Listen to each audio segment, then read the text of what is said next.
Assalamu alaikum. You are watching Discovering English with Waqar Ahmed, and today we shall discuss noun functions one by one. So let's start.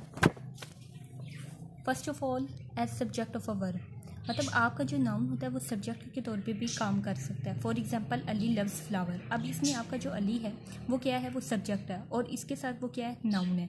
मतलब आपके noun ने यहाँ पे subject का काम किया है. इसी तरह स्विमिंग इज हिज पैशन, यहाँ पे भी ये आपका क्या है, ये आपका नाउन है और एज अ सब्जेक्ट काम कर रहा है. उसके बाद as a direct object of a verb, he loves Fatima. अब आपके पास ये फातिमा क्या है, ये आपका ऑब्जेक्ट है, डायरेक्ट ऑब्जेक्ट है. और इसके अलावा ये क्या है, नाउन. मतलब आपका नाउन जो है वो डायरेक्ट ऑब्जेक्ट के लिए भी काम कर सकता है. आई हेल्प्ड आसिम. आसिम क्या आपका नाउन है, नाउन के अलावा ये आपका ऑब्जेक्ट है. तो इससे क्लियर हो रहा है कि आपके जो नाउन है वो सब्जेक्ट और ऑब्जेक्ट के तौर पे भी काम कर सकता है. थर्ड फंक्शन है as indirect object of a verb. इसमें for example he sent Noor flowers. इसमें आपका जो नूर है वो इनडायरेक्ट ऑब्जेक्ट है. जो इनडायरेक्ट ऑब्जेक्ट होता है वो हमेशा वर्ब और डायरेक्ट ऑब्जेक्ट के दरमियान में होता है. इसके अलावा ये क्या है, नाउन है. इसका मतलब ये है कि नाउन आपका इनडायरेक्ट ऑब्जेक्ट के तौर पे भी इस्तेमाल होता है. दूसरी example she made Umar a cake. इसमें आपका उमर क्या है, ये इनडायरेक्ट ऑब्जेक्ट है और केक आपका डायरेक्ट ऑब्जेक्ट है.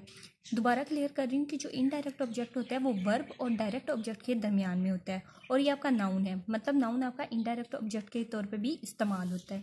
Third as a object of a preposition. For example they walk about the mall. अब इसमें आपके पास ये क्या है, ये प्रेपोजिशन है और उसके बाद आपके पास क्या लगा हुआ है, दी मोल. इसके अलावा वो यहाँ पे कह रहा है कि आपका जो दी मोल है वो नाउन है. और नाउन किस लिए यूज़ हो रहा है यहाँ पे, दे वॉक अबाउट द मॉल. अब यहाँ पे आपके पास मॉल क्या है, नाउन है और ऑब्जेक्ट है, और अबाउट क्या है आपका प्रेपोजिशन. तो यहाँ पे ये क्लियर हो रहा है कि जो आपका नाउन है वो किसी भी प्रेपोजिशन के साथ ऑब्जेक्ट का काम कर सकता है. फॉर एग्जांपल दूसरी एग्जांपल देख लें, I spoke to Asim. Asim आपका क्या है, नाउन भी है और ऑब्जेक्ट भी है, और टू आपका प्रेपोजिशन है. अब यहाँ पे भी नाउन प्रेपोजिशन के साथ ऑब्जेक्ट का काम कर रहा है. As a subject complement, I was a president of this club. अब यहाँ पे जो आपका प्रेजिडेंट है वो किसको रेफर कर रहा है, वो आपके सब्जेक्ट को रेफर कर रहा है. और इसके अलावा ये कॉम्प्लीमेंट है. कॉम्प्लीमेंट कहते हैं किसी भी शख्स की एट्रीब्यूट्स के मतलब बात करना. तो ये आपका सब्जेक्ट कॉम्प्लीमेंट होगा. एज अ ऑब्जेक्ट कॉम्प्लीमेंट क्या है, they elected him the president of this club. अब यहाँ पे ये जो प्रेसिडेंट है वो आपके ऑब्जेक्ट की तरफ रेफर कर रहा है और ये आपका क्या है, ये आपका प्रेसिडेंट नाउन है. तो नाउन यहाँ पे ऑब्जेक्ट कॉम्प्लीमेंट के तौर पे भी यूज हो रहा है. इन डायरेक्ट एड्रेस में देखें तो फादर आई एम हेयर. यहाँ पे डायरेक्ट एड्रेस में फादर है और ये आपका नाउन के तौर पर यूज हो रहा है. As a modifier of another noun, stone walls were build by them. आप अकेला walls were build by them भी लिख सकते थे, लेकिन स्टोन ने क्या किया, इस वॉल्स को मॉडिफाई कर दिया. मतलब एक नाउन किसी दूसरे नाउन को मॉडिफाई भी कर सकता है. ये नाउन के फंक्शंस थे. नेक्स्ट द नाउन केस, जो कि 4 है. सबसे पहला नॉमिनेटिव केस. जब आपका नाउन सब्जेक्ट के तौर पर काम करेगा तो वो नॉमिनेटिव केस होगा. किसी भी सब्जेक्ट को फाइंड आउट करने के लिए आप हु या वट का केस लगाएंगे, लेकिन before verb. For example Ehsan plugged a flower. तो who plugged a flower, Ehsan. तो ये टेस्ट लगाने से पता चल जाता है कि सब्जेक्ट कौन सा है. इसी तरह vocative case, when a noun is used for the sake of address. किसी को मुखातिब करने के लिए जब आप किसी नाउन का इस्तेमाल करेंगे तो वो वोकेटिव केस होगा. For example father I am here.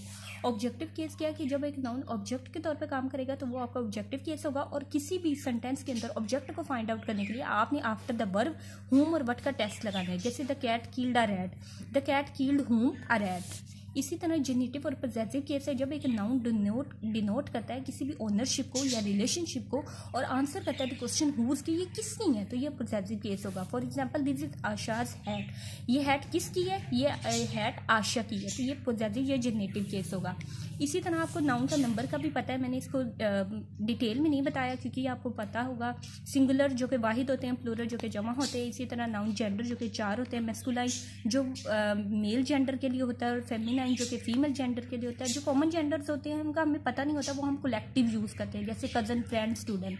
जो न्यूटर जेंडर होता है वो इन एनिमेट, मतलब कि वो थिंग्स जो विदाउट लाइफ हैं उनके लिए यूज़ होते हैं, जैसे कि टेबल, पेन, पेपर. यहाँ पे आपका नाउन कंप्लीट हो जाता है. And thanks for your cooperation.